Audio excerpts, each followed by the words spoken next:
Okay, we got a pretty juicy patch here, I think. 0.5.1 coming in a few hours. Endgame changes, 24 additional passive skills on the Atlas tree, which is pretty cool. I did not expect that this league at all. Fortress towers, gateways, enigma chambers, and halls now award more Atlas passive skill points. And then you'll get the additional ones if you've already done it. Maps that are available to select to write a name list are much more clear. Delirium Fog can no longer spread to maps that grant Atlas passive skills. I didn't even try to do that. That might be kind of annoying. Additional rare spawn with unstable breach stabilizes will now always spawn regardless if Varun is going to spawn or not. Varun now spawns after all the rares are killed. Alright, nice to see some breach buffs because I've heard only bad things about breach.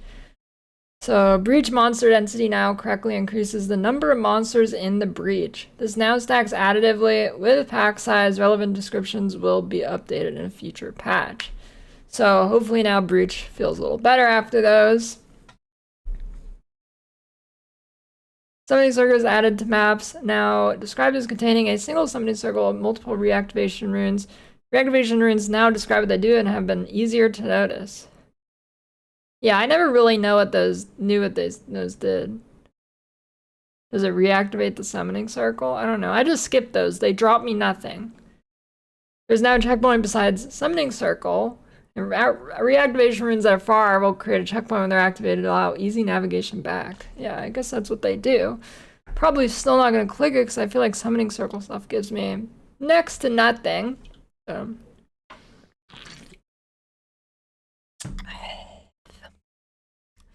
The tear open the rift breach Atlas passive skill is now multi-choice. Options that have the effect active or inactive. You have also fixed an issue where this could not be allocated. What's that? Open the rift. Revealing breach strongholds will consume an additional breach zone if able to add modifiers for low bats. Interesting. There's also this node, breeding program, and it actually says your mom. Okay. Prove the telegraphing for Bodak slamming Verdi's tree, panning to a location on the endgame map, closing and reopening your map at the same instance will now reopen in the same area of pan to. Yo, thank God. That's actually huge. Runes of Alder changes. The waves created by a tidal rune during remnant encounters no longer knocked back. During the campaign, Farrell will now point towards and reveal the runes in the area he is in. When it no longer continues to appear after the Medved boss fight, you've already spoken to her. Fix above where the Rain of Blade skill is not available from remnant crafting. Add a new gossip option to Vero related to the 4 tomes that could be found throughout the campaign. I love lore.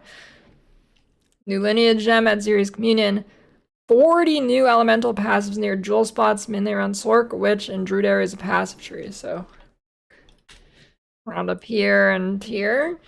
Cool. Did not. I mean, they did say they were gonna do this, but like overall, they're adding a lot of stuff mid league, I guess, a week after. So looking like a pretty good patch actually. Yep, they removed the log out heavy stun thing. And then a little bit of a buff there for infusions. Infusion buff, infusion buff. Cold lightning and fire team and sport gems are no longer limited to sporting just attacks. Okay. They grant extra damage as fire, cold, or lightning, respectively. Cool. Ice Bite and Ice Bite 2 no longer sported just attacks. Grants cold damage as freezing an enemy, just generic cold damage. Innervate, same thing. Conductive runes now has a base crit of 7%. I don't even know what that is. I think it's a new Calgren skill. Ooh. This is actually a pretty big buff.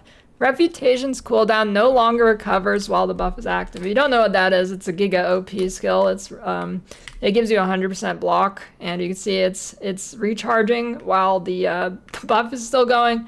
So yeah, that'll make that a little bit less useful and more like a reactive defense skill instead of something you get 100% uptime on, because you can get 100% uptime fairly easily.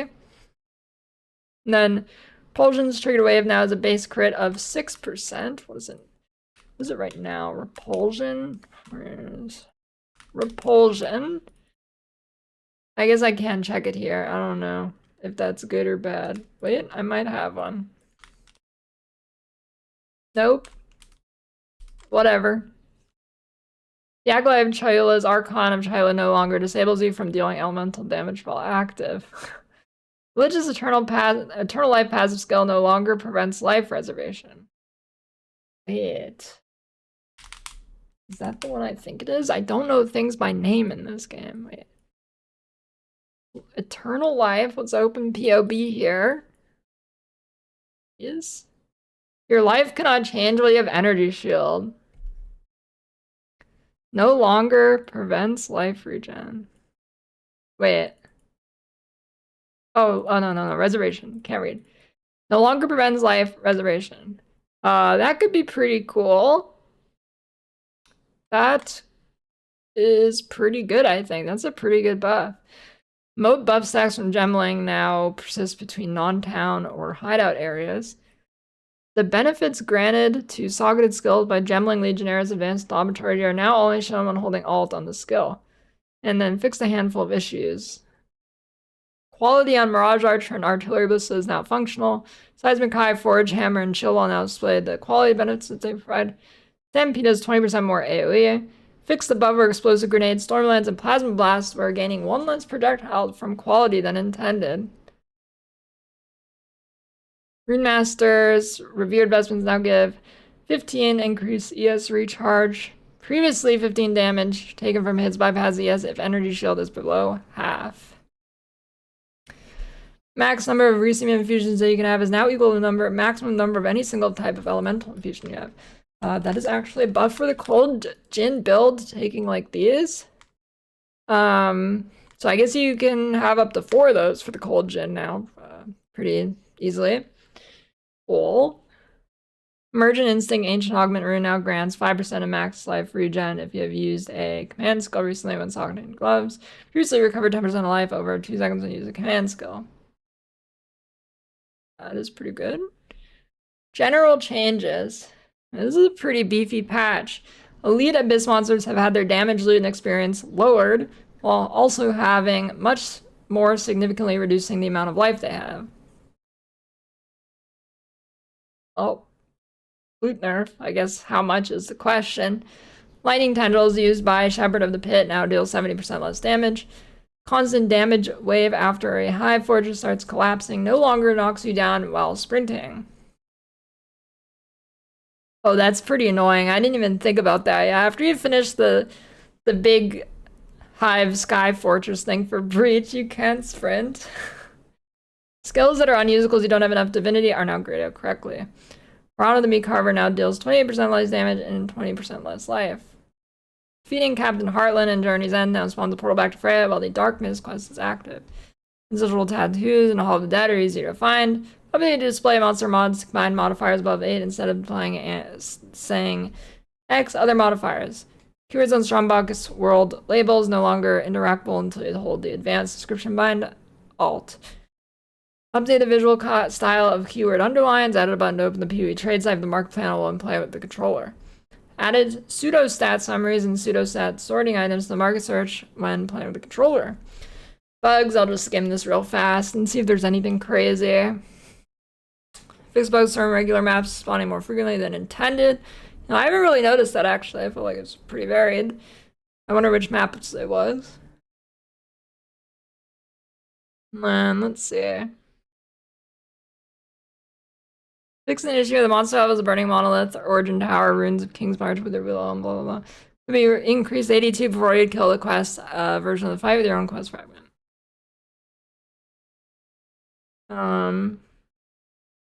Fixed a bug for damage and Bodoc. Fixed a bug where monsters and hive forges could fail the path to the center of the encounter. I've heard that was a big problem at Breach. Yeah, Breach. Fixed the issue where fog and maps of delirium are not considered new spreading while the fog was paused. Fixed an issue where delirium depth was incorrect for certain areas. Fixed a bug with the ancient lexicon stairs in the burning labyrinth where inaccessible dialogue with Dorian is skipped. Yeah, there's a lot of like bugs like that.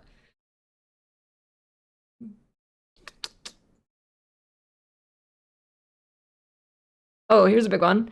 Fix an issue where some Lackham can spawn monsters from other sources, preventing normal completion. Thank God I've had so many of these get bricked. Had so many of those get bricked.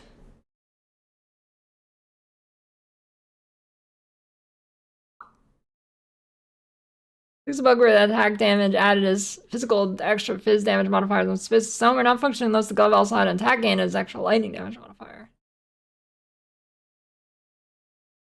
Fix a bug where Comet did not deal damage with Invisible Comet MTX equipped. Totally pay to lose.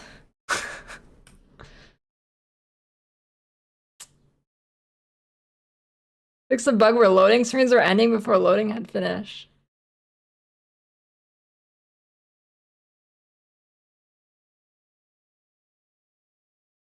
Some quest state stuff. Yeah. Mirrored furry is revealed now. A lot of bugs. I mean, it is a bug. Fix a rare bug where invalid maps could spawn. Bug where the Arbiter Divinity lock on tree is not disappearing. Yeah, that one confused me.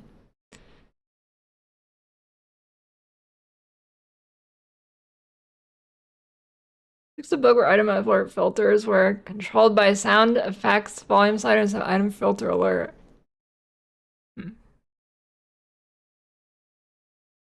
Arbiter Divinity fragments in the currency exchange.